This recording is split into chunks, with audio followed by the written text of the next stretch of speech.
بسم اللہ الرحمن الرحیم۔ السلام علیکم دوستو، طارق بن زیاد ہسپانیہ کے مسلمان فاتح اور دنیا کے بہترین سپہ سالاروں میں سے ایک تھا۔ طارق بن زیاد نے مختصر سی فوج کے ساتھ یورپ کے عظیم ملک اسپین کو فتح کر کے وہاں دین اسلام کا علم بلند کیا۔ اسپین کی فتح اور وہاں پر اسلامی حکومت کا قیام ایسا تاریخی واقعہ ہے جس نے یورپ کو سیاسی، معاشی اور ثقافتی پسماندگی سے نکال کر نئی بصیرت فکر عطا کر دی اور اس پر ناقابل فراموش اثرات مرتب کیے۔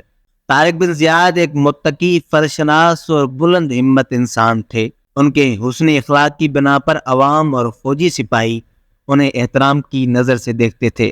طارق بن زیاد کی تعلیم و تربیت موسیٰ بن نصیر کی نگرانی میں ہوئی، جو ایک ماہر حرب اور عظیم سپہ سالار تھے۔ طارق نے بہت جلد فن سپاہ گیری میں شہرت حاصل کر لی اور ان کی بہادری اور عسکری چالوں کے چرچے ہونے لگے۔ وہ جنگی منصوبہ بندی میں بہت ماہر تھے، غیر معمولی ذہین، دوربین اور مستعد قائد تھے۔ ہسپانیہ پر حملہ آور ہونے سے قبل طارق کی انتظامی صلاحیت کے باعث انہیں تنچا کا والی مقرر کیا گیا۔ افریقہ کی اسلامی سلطنت کو اندلس کی بحری قوت سے خطرہ لاحق تھا۔ نیز دوسرے محرکات کی بنا پر موسیٰ بن نصیر نے دشمن کی طاقت اور دفاعی استحکامات کا جائزہ لینے کے لیے طارق بن زیاد کی کمان میں 7,000 یا 12,000 کی فوج دے کر اسے ہسپانیہ کی فتح کے لیے روانہ کیا۔ اس فوج میں بربروں کی تعداد زیادہ تھی۔ اس معرکے میں طارق بن زیاد نے سبتا کے کاؤنٹ جولین کے بحری جہاز بھی استعمال کیے، جو اس نے دوستانہ معاہدے کے تحت بھیجے تھے۔ اسلامی لشکر ہسپانیہ کے ساحل پر اترا اور ایک پہاڑ کے نزدیک اپنے قدم جما لیے۔ یہ پہاڑ بعد میں جبل طارق کہلایا، جو یورپی زبان میں بگڑ کر جبرالٹر بن گیا۔ طارق نے جنگ کے لیے ایسی جگہ منتخب کی جو فوجی لحاظ سے محفوظ اور نزدیکی پانی اور رسد کی سہولتیں موجود تھیں۔ اس موقع پر طارق نے اپنی فوج کے سامنے نہایتی ولولہ انگیز خطبہ دیا اور کہا کہ تمہارے سامنے دشمن اور تمہارے پیچھے سمندر ہے۔ جنگ سے قبل انہوں نے جہازوں کو جلا دینے کا حکم دیا تاکہ دشمن کی کثیر تعداد کے باعث اسلامی لشکر بددل ہو کر اگر پسپائی کا خیال لائے تو واپسی کا راستہ مسدود ہو۔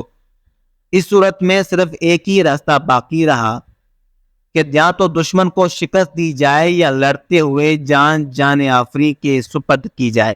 یہ ایک ایسی زبردست جنگی چال تھی جس نے داد آنے والے عظیم سپہ سالاروں سے بھی پائی۔ اسلامی ادب میں طارق کے اس خطبے کو اہم مقام حاصل ہے۔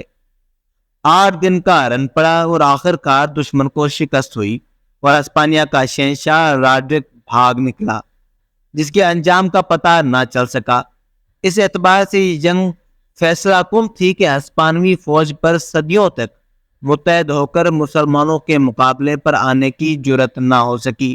طارق کی حیرت انگیز فتوحات کی خبر سن کر افریقہ کے والی موسیٰ بن نصیر نے حکومت اپنے بیٹے عبداللہ کے سپرد کی اور 18,000 فوج لے کر ہسپانوی جزیرے میں اترا۔ جس پہاڑی کے قریب وہ اترے جبل موسیٰ کہلائی۔ ان کی فوج میں زیادہ تر عرب اور شامی سپاہی تھے۔ موسیٰ بن نصیر نے پھر طارق کی مفتوحہ علاقے چھوڑ کر غیر مفتوحہ علاقوں کا رخ کیا اور شدونا، فرمونا، اشبیلیہ اور ماردہ فتح کیے۔ موسیٰ اور طارق کی فتوحات کا سلسلہ جاری تھا کہ خلیفہ ولید بن عبد الملک کا قاصد دمشق سے یہ حکم لایا کہ دونوں جلد از جلد دارالحکومت دمشق پہنچ جائیں۔ دمشق واپس پہنچ کر موسیٰ اور طارق جیسے عظیم سپہ سالاروں کی عسکری زندگی کا خاتمہ ہو گیا۔ وہ پھر گمنامی کی حالت میں دنیا سے رخصت ہوئے۔ اگر طارق اور موسیٰ دربار دمشق کی غیر دانشمندانہ مداخلت سے آزاد رہتے تو نہ صرف اندلس کی تاریخ مختلف ہوتی بلکہ ممکن تھا کہ آج یورپ اسلامی دنیا کا حصہ ہوتا۔ طارق بن زیاد 670 عیسوی میں پیدا ہوا اور 720 عیسوی میں دمشق شام میں وفات پائی۔